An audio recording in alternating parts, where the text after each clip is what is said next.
이 시간 예배드리는 우리 연결하는 교회 성도들의 영혼과 또 삶 가운데 예수 그리스도의 은혜와 평강이 부어지길 축복합니다. 12월 3일 지난주죠. 정말 우리나라의 근대사 가운데, 현대사 가운데 정말 안타까운 사건이 벌어졌습니다. 비상계엄을 대통령이 선포했는데요. 저는 보고 저녁에 그 계엄령 선포가 방송사고인지 알았습니다. 믿겨지지 않았고 또 믿을 수도 없었습니다. 제가 이렇다 저렇다 정치적인 견해는 설교 가운데 잘 밝히지 않고 또 설교 가운데 그런 것들을 얘기하는 것들은 쓸데가 없는 그런 교회에서의 분쟁과 또 갈등을 야기하기 때문에 정치에 관련해서는 제가 정말 조심하고 있는데요. 전 너무 마음이 아팠고 또 걱정이 되었고 또 한편으로는 제가 어렸을 때 그런 계엄령이라든지 군부 독재의 기간들을 쭉 거치면서 이전에 한참 혼란스러웠고 한국 사회가 너무나 힘들었던 그런 시기가 갑자기 떠올라서 여러모로 마음이 복잡하기도 했습니다. 그러면서 저는 이제 이런 것들은 차지하고 저는 기도하고 있어요. 먼저는 우리 같이 기도했으면 좋겠어요. 제가 잠깐 잊었던 건데 한국 사회를 위해서, 한국 정치를 위해서 함께 진심으로 기도합시다. 저도 기도하고 있어요. 이 사안들이 지금 국회에서는 대통령을 탄핵하겠다. 그리고 사회적인 전반적인 분위기도 지금 이렇게 가고 있고 이 탄핵 결정 이런 부분들 여러 가지로 이제 진행이 될 텐데 하나님께서 우리나라를 불쌍히 여겨달라고 또 기도해 주시길 바라고요. 한편으로는 저는 곰곰이 생각을 해봤습니다. 이 대통령이 어떻게 보면은 우리나라의 최고의 학부를 나오셨고 또 우리나라의 최고의 권력기관인 검찰총장도 하셨다면 절대 지능이라든지 판단력이 떨어지지는 않을 거라고 저는 생각해요. 물론 저는 복잡한 마음은 있지만은 그렇지만 왜 이런 결단을 했을까? 대통령이 갑자기 저녁에 왜 이런 비상계엄이라는 이런 상황들을 결단하고 또 나라가 이 엄청난 소용돌이 가운데 빠져들 이 일을 왜 결단했을까? 저는 한 주 동안 곰곰이 생각을 해봤어요. 그런데 다른 건 제가 모르겠어요. 정보가 없기 때문에. 그렇지만 분명한 사실은 대통령의 시야와 관점은 분명 현대 민주주의가 이뤄놓은 우리나라 민주주의 체계가 이뤄놓은 관점과는 조금이 아니라 상당히 다르다라는 생각을 해봤어요. 이분은 어떤 민주주의 의결 체계라든지 이런 것이 아니라 관점이 약간 이전에 1980년도의 어떤 시야에 머무르지는 않았을까. 그렇기 때문에 대통령으로서 내가 계엄을 선포하고 내가 싹 정리할 수 있다라는 그런 마음을 갖지 않았을까. 그러니까 대통령으로 하여금 이 엄청난 일들을 결정하게 한 것은 그의 지식이 모자라서도 아니고 그의 경험이 모자라서도 아니고 저는 그분의 시야에 문제가 있다. 관점에 문제가 있다. 이런 생각을 해봤습니다. 아무쪼록 이 혼란스러움이 빨리 해결되기를 원하고요. 저는 이 대통령의 비상계엄이 한국교회의 엄중한 경고라고 생각합니다. 한국교회의 엄중한 경고다라고 생각해요. 한국교회가 선지자의 목소리를 내지 않았다. 우리는 탐욕에 동조했고 시류에 동조했고 그리고 하나님께서 기뻐하시지 않는 거룩한 일에 우리는 동조했다. 그렇기 때문에 대통령을 통해서 하나님께서는 거꾸로 한국 교회에게도 다른 각도로서 엄중한 메시지를 우리에게 주신다고 생각해요. 아무튼 이 대통령께서 이런 결정을 내렸던 건 분명 다른 시야와 관점으로 정치를 해석하고 한국 사회를 해석했다.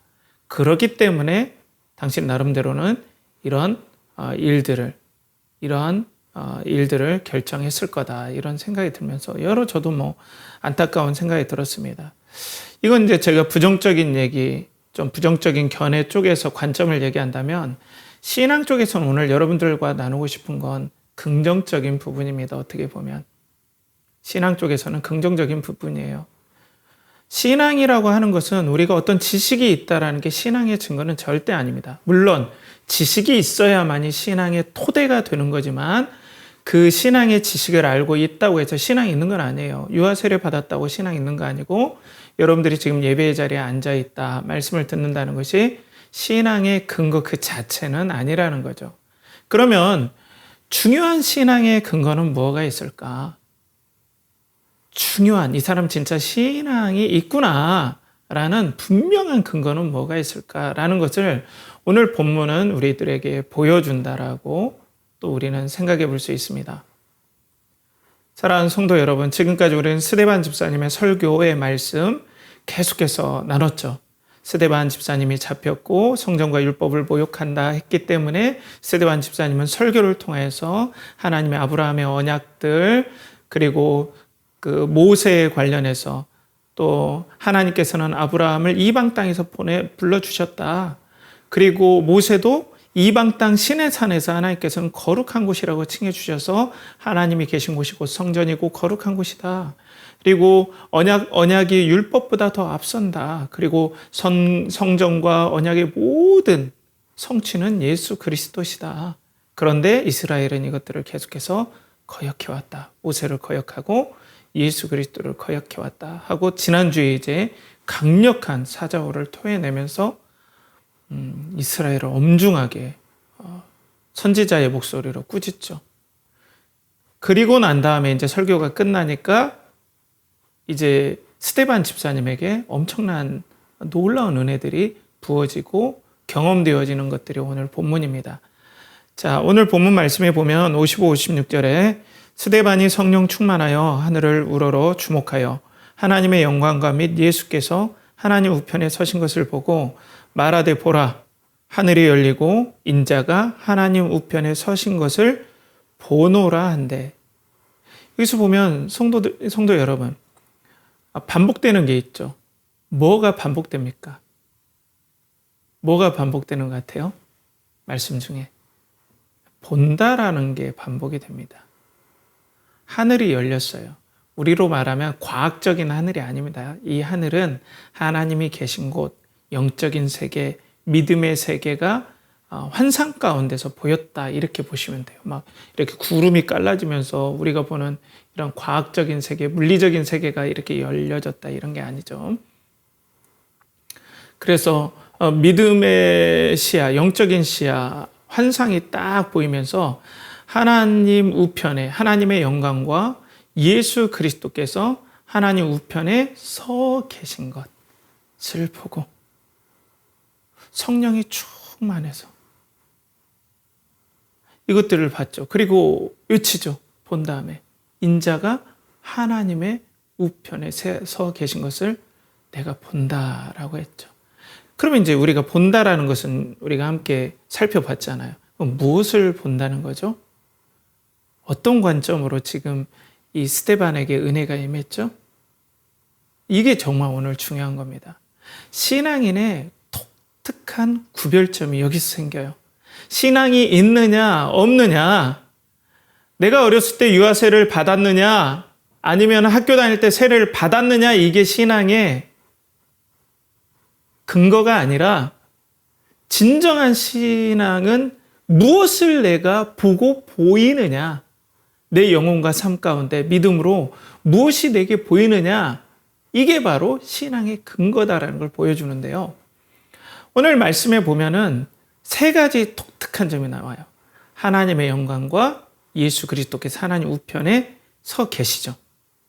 이것은 뭐냐면 성경에서 구약시대 때부터 메시아가 오시면, 하나님 나라가 시작되면, 세상의 종말이 시작되면 메시아는 하나님 우편에서 하나님의 통치권을 받고 이 세상을 다스릴 것이다 라는 게 예언이 됐는데 그 성취를 본 거예요. 아, 예수님께서 하나님 우편에 메시아로서 서 계시는 걸 보니 이 세상은 이제 심판이 시작되었고 종말이 시작되었다.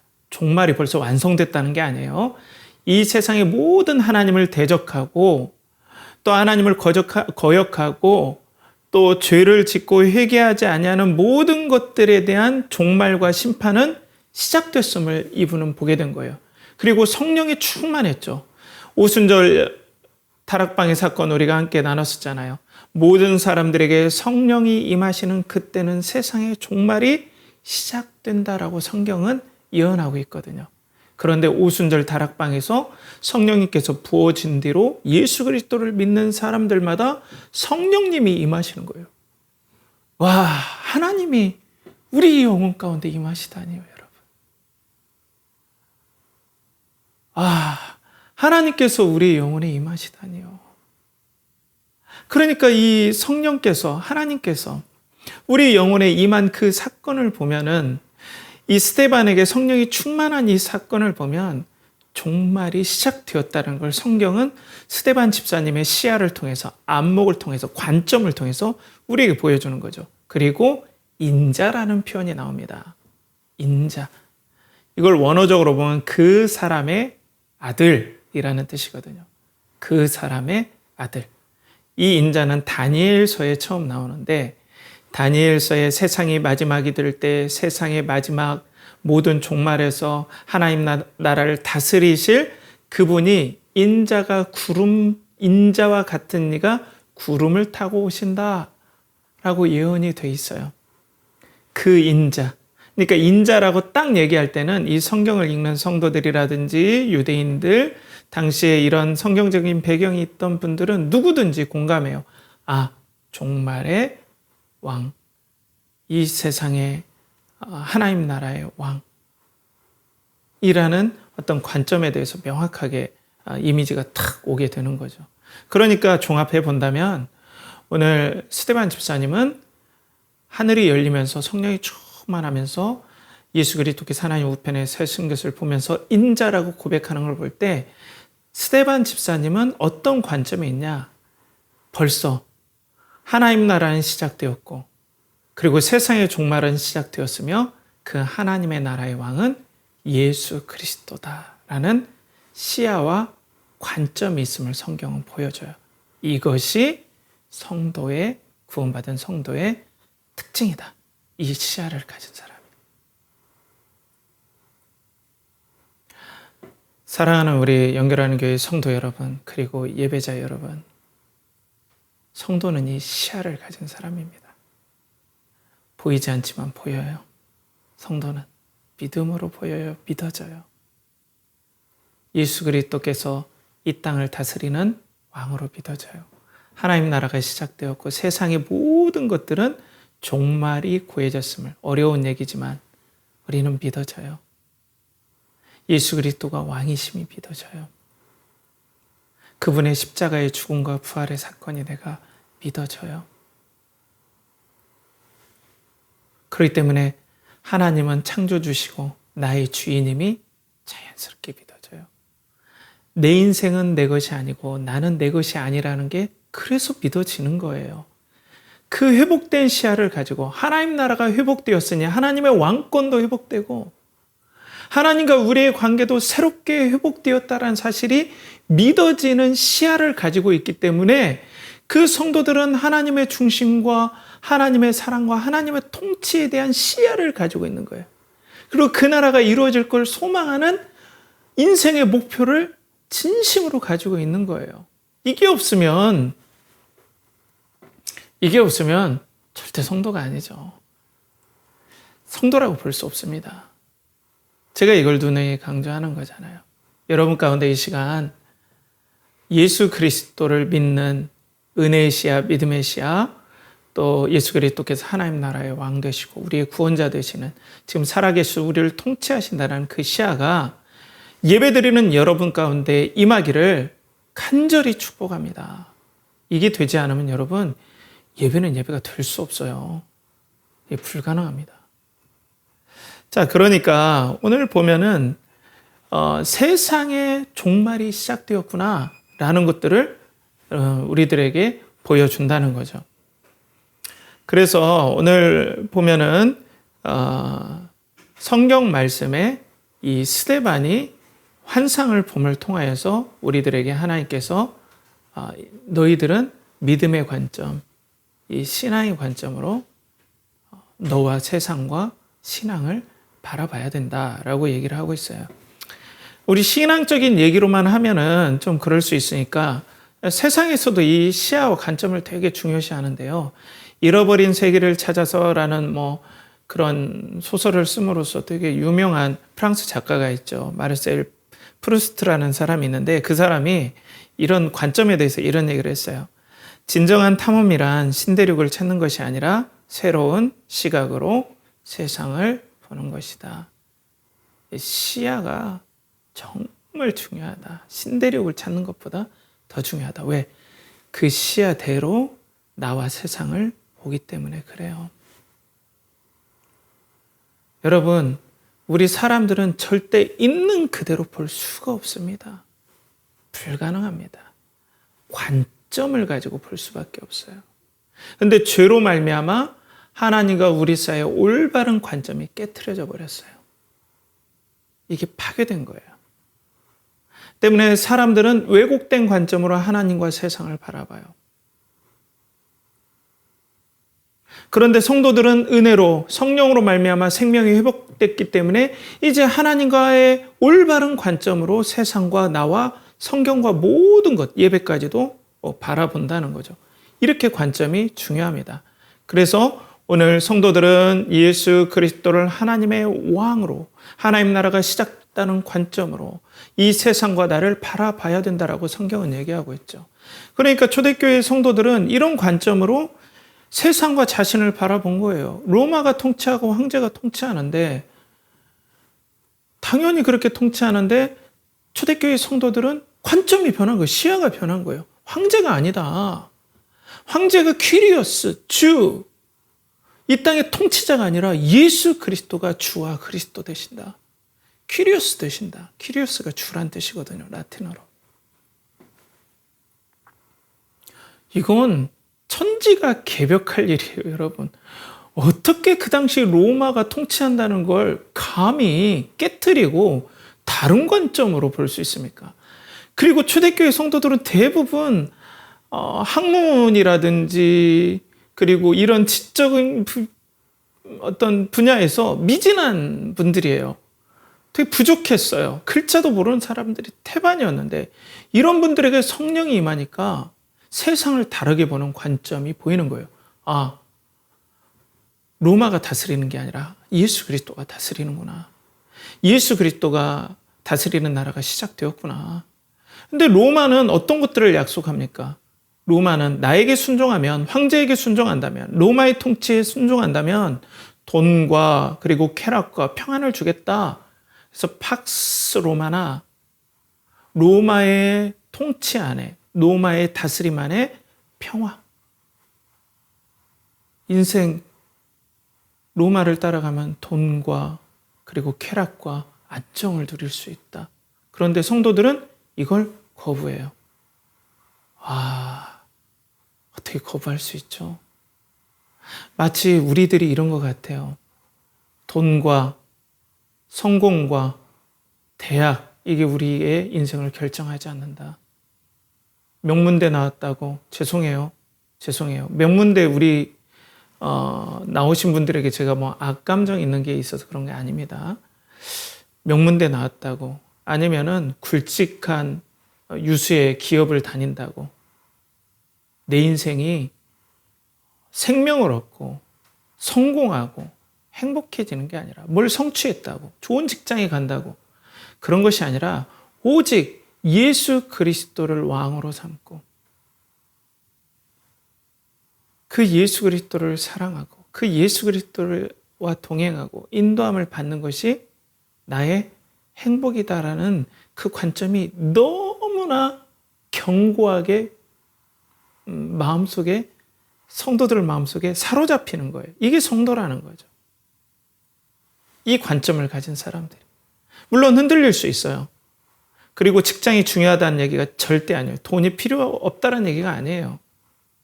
그렇지만 내 마음의 관점은 흔들림이 없어요. 예수님을 사랑해요. 그 예수님이 내 심장의 고동소리보다 더 정확하고 생명력 있게 내 영혼 안에서 뛰고 있어요. 예수님이 다스리심이 믿어지고 있어요. 그 다스리심이 너무 매력적이에요. 너무 동경되어져요. 우리 초등학생들도 그렇지 않습니까? 초등학생들도 뭐 될래 하면 뭐 유튜버 되겠다. 그리고 또 뭐 아이돌 되겠다. 막 이런 얘기들 많이 하잖아요. 초등학생들도 이런 관점이 있는 거예요. 유튜브 되면 뭘 많이 벌어요? 돈을 많이 벌고 유명해지잖아요. 그러니까 돈과 성공이잖아요. 그러면 나 행복해질 수 있다라는 게 초등학생들도 그런 관점으로 세상을 보는 거예요. 그러니까 거기에 부러워하는 거예요. 고등학생들도 마찬가지고 대학생들도 마찬가지고 좋은 대학, 좋은 학과, 의대 이런 데 가야 내 인생이 평화로워질 수 있다. 그런데 갑자기 예수 그리스도께서 우리 영혼에 빛으로 임하셨어요. 예수 그리스도를 믿는 복음을 기쁜 소식 우리가 믿었어요. 그랬더니 우리 시야가 바뀌어버린 거예요. 우리 시야가 바뀌어버린 거예요, 여러분. 관점이 바뀌어버린 거예요. 그게 설득이 안 돼요. 예수 그리스도가 내 영혼의 평강의 원천임이 나는 믿어지는 거예요. 그 관점으로 세상을 본다는 거예요. 그러니까 돈에 집착하지 않아요. 성공에 집착하지 않아요. 내일에 열심히 해요. 청지기로서 내일에 열심히 해요. 좀 대학 못 나올 수 있어요. 내가 원하는 대학 아닐 수 있어요. 뭐 우리 교회에는 고3도 있고 그렇긴 하지만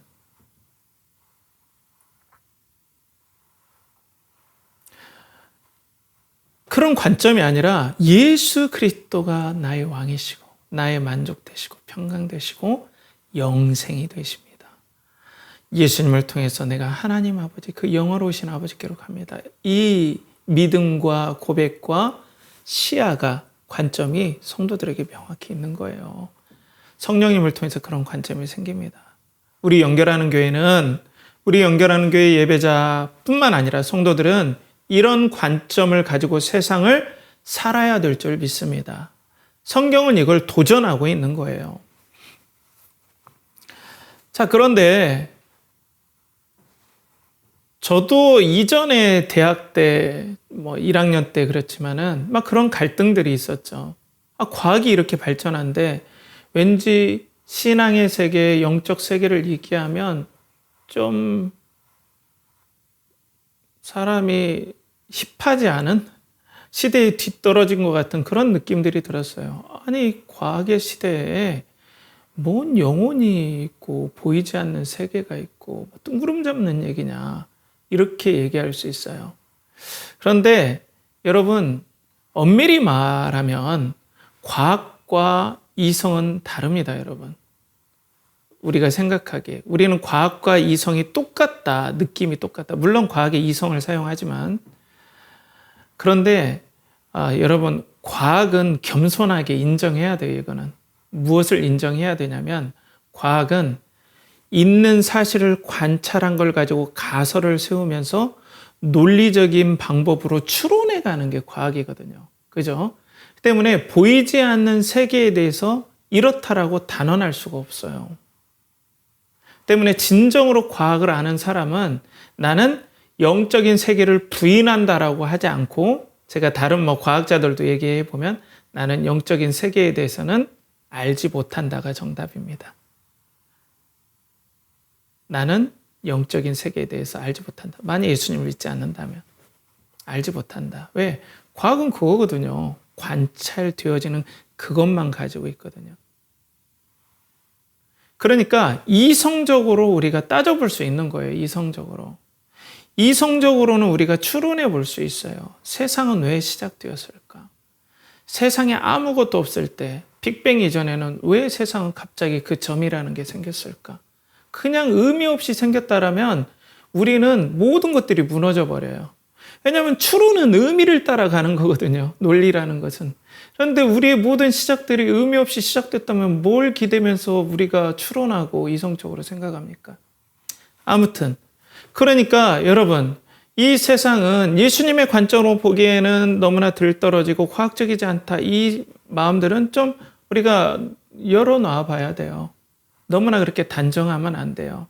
과학을 배우면 배울수록 과학자들은 상당히 겸손해져요. 그렇기 때문에 아인슈타인은 비록 신앙인은 아니었지만은 자기는 신의 존재를 믿었어요. 아인슈타인은. 자기는 아무리 자기가 깊이 연구하고 연구해도 마치 어린아이가 태평양의 바다의 해변가에 앉아서 물을 첨벙거리는 느낌밖에 들지 않는다. 그 정도로 내 생각은 미숙하다. 그 엄청난 것들을 알기에는 나는 너무나 미약한 두뇌를 가졌다라는 식의 고백을 하는 거죠. 그런 식으로 우리가 생각해 볼 수 있고요. 그러면은 이렇게 기술이 발전되어 있는데 아니 계속 기술이 진보하면 사람이 120세도 살고 또 이런 여러 가지 고통의 문제들도 더 해결해 주는 심리학적인 어떤 방법들, 또 너무나 우울증에 빠지면 약도 좋은 것들이 개발돼서 물론 그런 도움을 받을 수도 있지만 이제 우울증이라는 자체가 없어지고 또 기술이 계속해서 발전되면 사람들이 좋은 마음을 갖도록 기술들이 도와줄 거 아니냐, 사람들의 불행을 치료해 줄 거 아니냐라고 생각하는데, 재밌는 건 기술이 발전돼서 소통이 더욱더 빨라지는데 단절은 더욱더 심해져요. 이상하게. 이전보다 더 소통이 더 빨라지는데 세대 간의 소통의 단절은 더 심해져요. 이렇게 세대 간의 단절이 심해진 적이 없었어요.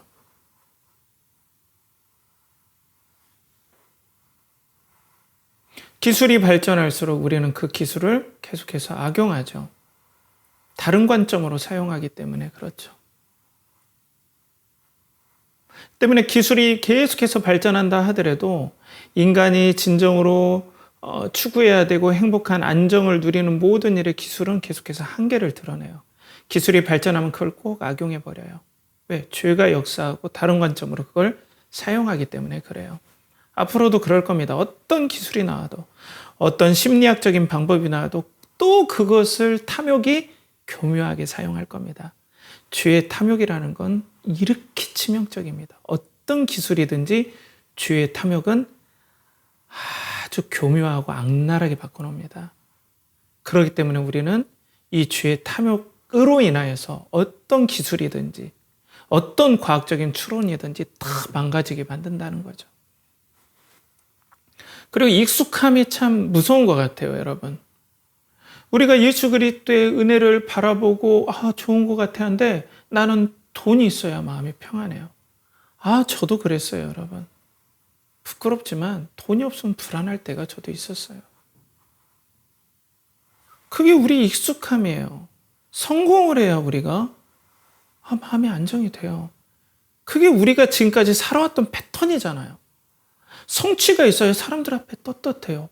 좋은 직장 다닌다면서, 너 뭐 했다면서, 어떤 학교 다닌다면서, 이게 있어야 내 이뤄놓은 곳에 나의 가치를 딱 이렇게 붙여놔서 내가 사람들 앞에 이렇게 떳떳해진다는 거죠. 그러니까 오죽했으면은 어떤 대학교는 학부모들에게 어떤 스티커를 판다라고 나와서 한번 사이가 발칵 뒤집힌 적도 있잖아요. 나는 이 학교 다니는 학부모입니다라는 차량 스티커.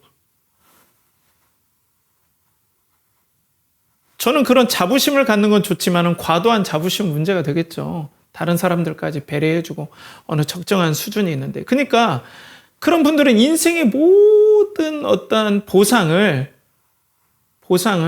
돈과 성공과 성취에서 받기 때문에 당연히 그런 일들이 될 수밖에 없죠. 이게 성도들도 너무나 익숙하고 그게 뿌리 깊이 있어요. 근데 이걸 어떻게 깨트려요, 여러분?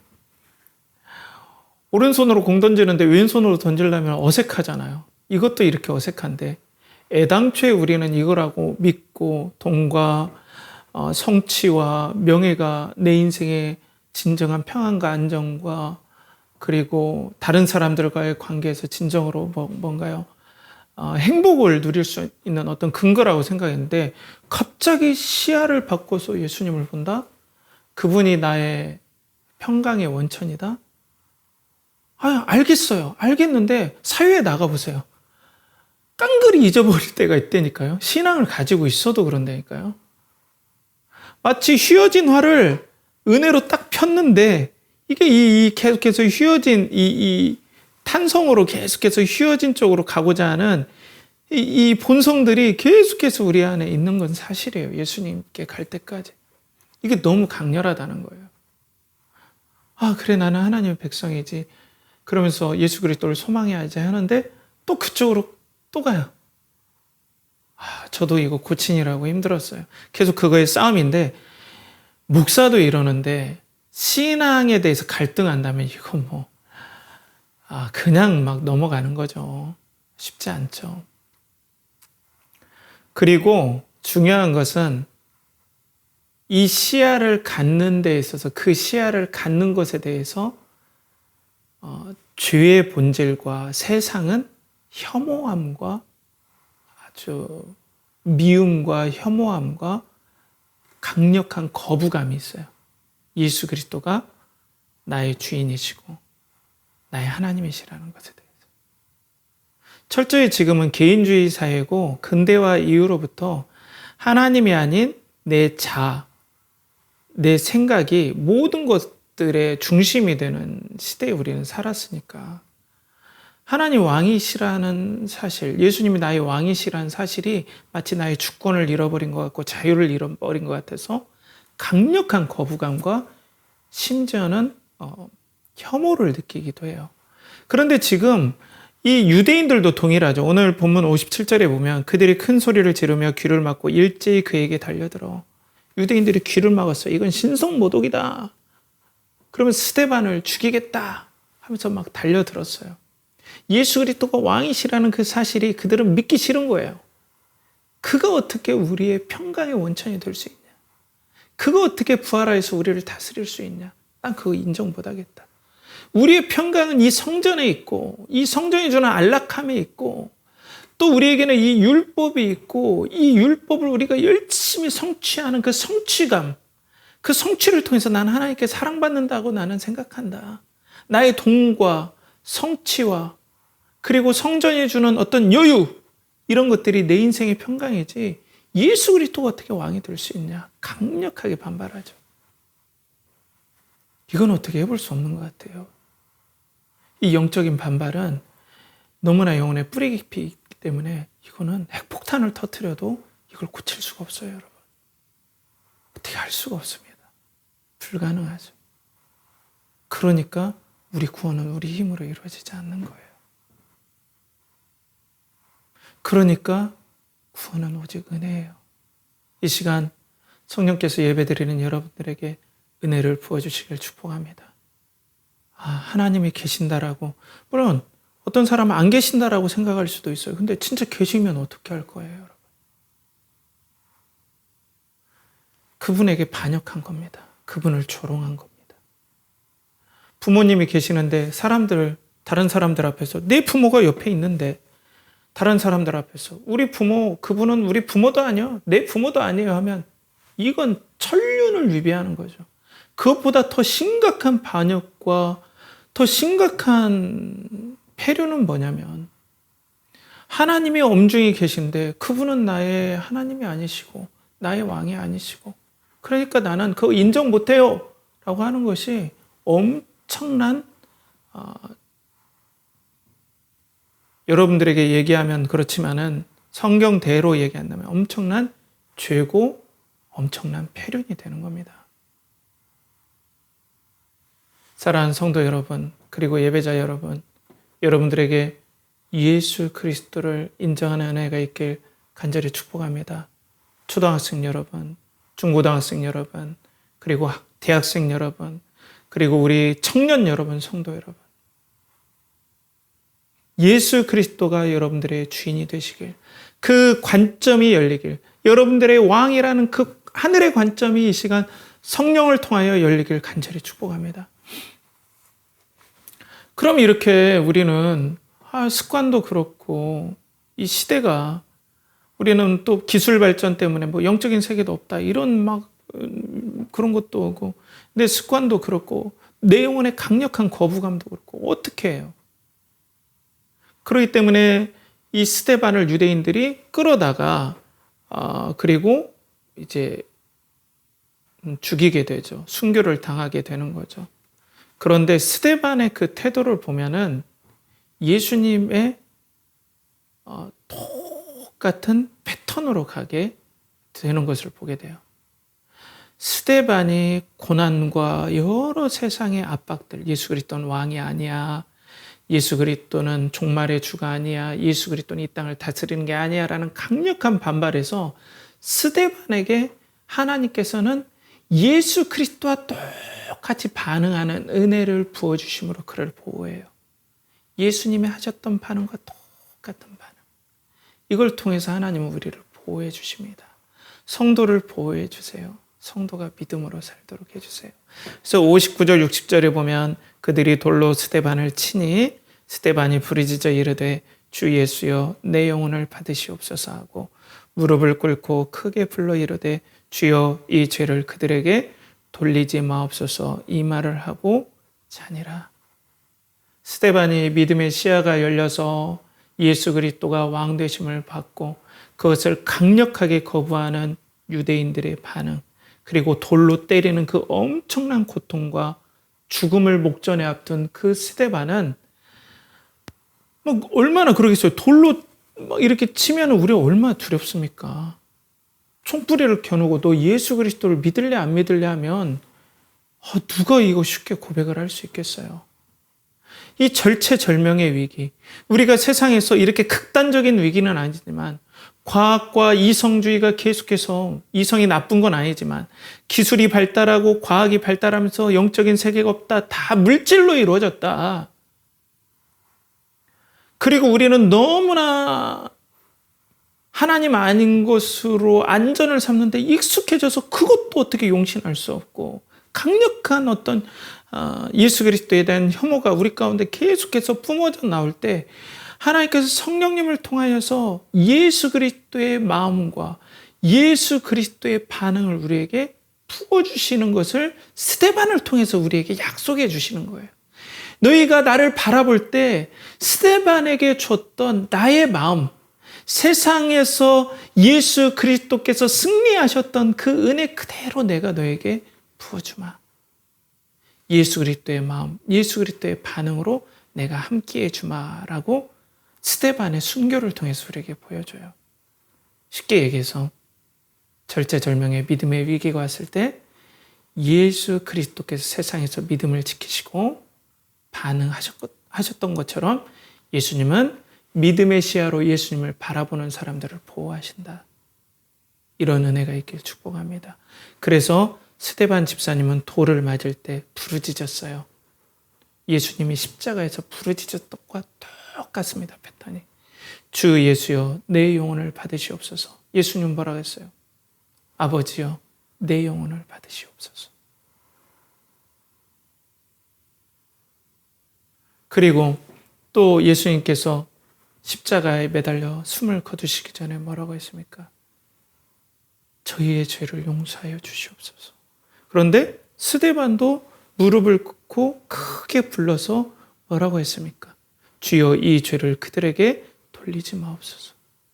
크게 소리를 질렀다 할 때 이 원어적으로 보면은 예수님께서 돌아가시기 전에 크게 소리를 질렀던 것과 똑같은 원어예요. 예수님이 하신 그대로 이 스데반이 반응하게끔 성령이 감동해 주시네요. 그런 거예요. 그러니까 여러분들이 믿음의 시련을 받고 세상에서 돈과 권력과 성취가 나의 평안이 아니고 생명이 아니다, 예수 그리스도의 나라가 시작되었다라고 내가 고백할 때 나에게 오는 수많은 압박들을 예수님이 나를 보호해 주시면서 예수님과 같은 고백과 예수님과 같은 반응을 할 수 있는 은혜의 능력들을 부어주시겠다. 그러니까 두려워하지 말아라. 내가 너와 이렇게 꼭 함께 하겠다. 스데반처럼 너를 도와주겠다. 라고 예수님께서 우리에게 약속해 주시는 거예요. 이런 은혜가 여러분들에게 부어지길 축복합니다.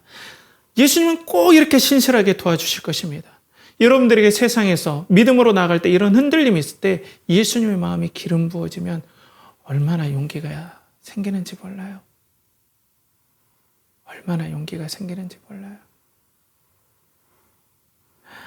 어디로 가야 될지 막막하고 아무것도 나에게 주어진 것이 없을 때 예수님께서 이 땅에서 하나님의 인도를 받고 용기 있게 나갔던 그 마음을 나에게 부어주셨을 때 용기가 생겨요, 여러분.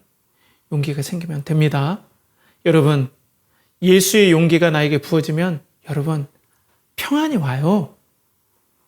평안이 옵니다. 세상이 주는 것과 달라요, 여러분. 스데반이 너무나 영적이고 극적으로 경험했던 이 은혜들이 성도들에게도 모양과 형태는 다르지만 이런 예수 그리스도의 은혜가 와요. 그렇기 때문에 초대교회 성도들은 이렇게 예수 그리스도를 붙잡고 반응했어요. 그들은 반란을 획책하지 않았어요. 그들은 로마를 향해서 군대를 조직하지 않았어요. 그저 매를 맞으면 예수 그리스도 앞에 이렇게 반응했어요. 예수 그리스도가 은혜를 줬어요. 순교하러 사자밥이 데려갈 때도 예수님께 감사했어요. 예수님이 그런 은혜를 부어줬기 때문에요. 사람들이 너무 놀랐어요. 순교사에 보면은 어느 때는 사자가 덮치질 않아요. 사자도 희한한 일들이 벌어지는 거죠. 밥에다 놨더니. 이게 로마를 뒤집어 엎어버립니다. 이 고백들이, 이 시야가 로마를 뒤집어 엎어버리죠. 그리고 두 번째로는 예수님은 앞으로도 믿지 않는 사람들에게 계속 그들의 시야를 열어주실 것을 약속하고 있어요. 우리 교회에 그런 은혜가 있길 간절히 축복합니다. 오늘 보면은 스데반 집사님이 돌로 순교당할 때 그 옆에 누가 있었습니까? 58절에 성 밖으로 내치고 돌로 칠세 증인들이 옷을 벗어 사울이라 하는 청년의 발 앞에 두니라. 사울이 등장합니다. 그게 우리들이 아는 바울 사도예요. 바울 사도가 이제 다음 주와 그 다음 주에 보면은 교회를 핍박하죠. 잔멸할세라고 나와요. 그러다가 다메섹까지, 시리아의 다메섹까지 거기에 있는 예수님 믿는 유대인들을 잡으려고 가다가 예수님의 영광을 보게 됩니다.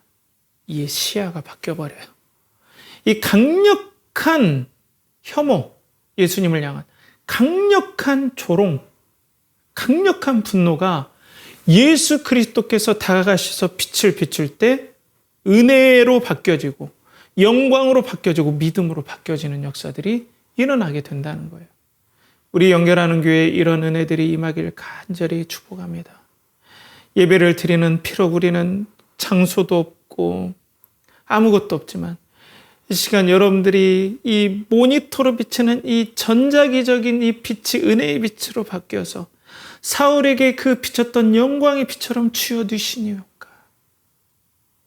예수님에 대해서 시야가 바뀌는 은혜가 여러분들에게 일어나길 축복합니다. 예수님이 이런 은혜들을 우리에게 복선으로 보여주시는 거예요. 나 이런 일 버려줄 거야. 나 이런 일 너희 교회에 일어나게 할 거야. 나 이런 일 너희 교회에 계획하고 있어. 라고 예수님께서 우리에게 보여주시는 거예요. 자, 그렇기 때문에 사랑하는 성도 여러분, 이 시야를 위해서 어떻게 해야 되겠습니까? 저는 여러분들을 설득할 수는 없어요. 물론 저도 설교를 논증하지만 어떻게 보면 설득할 수는 없어요. 전 그런 힘이 없습니다.